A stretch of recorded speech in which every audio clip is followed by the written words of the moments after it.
مسیح میں آپ کی سلامتی ہوں۔ میں خدا کا خادم آپ کی خدمت میں حاضر ہوں۔ ہمارا آج کا ٹاپک ہے دل کے غریب۔ متی 5 باب اس کی 3 آیت میں لکھا ہے، مبارک ہیں وہ جو دل کے غریب ہیں کیونکہ وہ آسمان کی بادشاہی انہی کی ہے۔ مسیح میں میرے عزیزو، اس آیت میں جو دل کا لفظ استعمال ہوا ہے اس کا مقصد ہماری سوچ، خیال، ارادہ، شخصیت ہے، اور غریب لفظ کا بنیادی مطلب پردیسی، مسافر جو اپنے وطن سے دور ہو۔ اسی طرح سادہ الفاظ میں اگر ہم اس آیت کا مفہوم بیان کریں تو یہ ہے کہ مبارک ہے، بابرکت ہے وہ شخص جو یہ سمجھتا ہے کہ میں اس دنیا میں مسافر اور پردیسی ہوں، یہ میرا اصلی وطن نہیں ہے، اور وہ اپنے اصلی وطن میں جانے کے لیے ہر وقت کوشش میں لگا رہتا ہے کہ جب میں اپنے وطن کو جو آسمان پر ہے جاؤں تو میرے پاس ایسا خزانہ ہو جو وہاں میرے کام آ سکے۔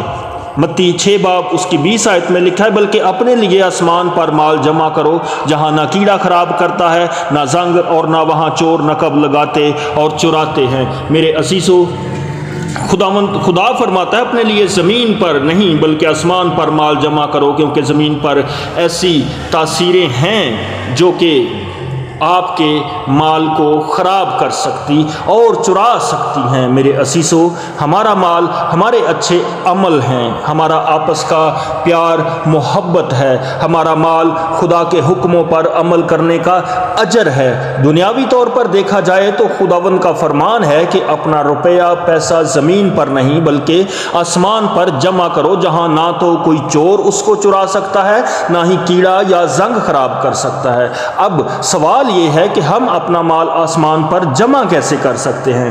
تو اپنے روپے پیسے سے خیرات کر کے، غریبوں کی مدد کرنے سے، بیواؤں یتیموں کی مدد سے، خدا کے کام میں مدد سے، ہدیہ، شکر گزاری، دایکی سے، اسی طرح اور بھی بہت سے کام ہو سکتے ہیں جن کے وسیلہ سے ہم اپنا مال آسمان پر جمع کر سکتے ہیں۔ متی اس کا 6 باب 21 آیت میں لکھا ہے، کیونکہ جہاں تیرا مال ہے وہیں تیرا دل بھی لگا رہے گا۔ میرے عزیزو، اس آیت میں انسان کی فطرت بیان کی گئی ہے کہ اس کا دل یعنی کہ اس کا خیال، سوچ وہیں ہوتا ہے جہاں اس کا مال ہوتا ہے۔ اگر کوئی شخص کاروبار کر رہا ہے تو اس کا دل اس کے کاروبار کی طرف لگا رہتا ہے۔ اگر کوئی نوکری کرتا ہے تو وہ اس خیال میں رہتا ہے کہ کیسے اپنے مالک کو خوش رکھ سکتا ہے۔ اسی طرح جب ہمارا مال آسمان پر ہوگا، جب ہم نے خدا کے حضور اس کی خدمت میں اپنا مال لگایا ہوگا، تب ہماری سوچ اور خیال اپنے خدا کی طرف لگے رہیں گے۔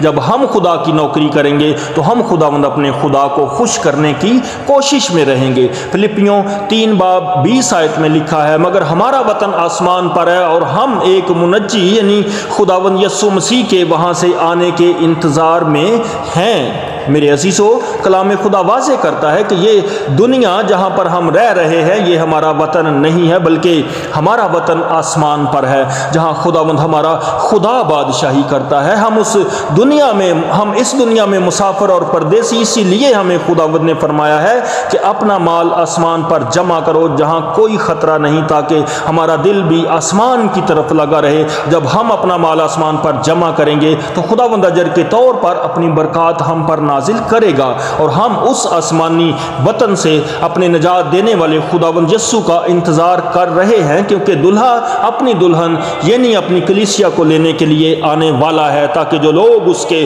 حکموں پر چلتے وفاداری کے ساتھ اس کی پیروی کرتے ہیں وہ اس کے ساتھ خدا کی بادشاہی میں شریک ہو سکے۔ کلام خدا کے پڑھے، سنے، سمجھے جانے پر اور قبول کیے جانے پر خداوند کی برکت ہو، خداوند کا شکر ہو۔ آمین۔